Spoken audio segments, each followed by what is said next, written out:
Hi guys, welcome to my vlog. Dito po kami ngayon sa Larry Restaurant sa Manama po. Ayan. Ayan guys. Ay, manok. Wala kami baboy dyan sa harapan ba? Ay. Hindi ako lang nilagay ng baboy dyan. Yung wala din dyan sa baboy dyan. Bagong discover ni Ate Lolo dito. Ayan.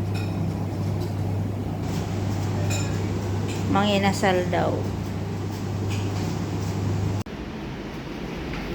Guys, may pansit dito. Pansit ng pansit dyan. Kanin.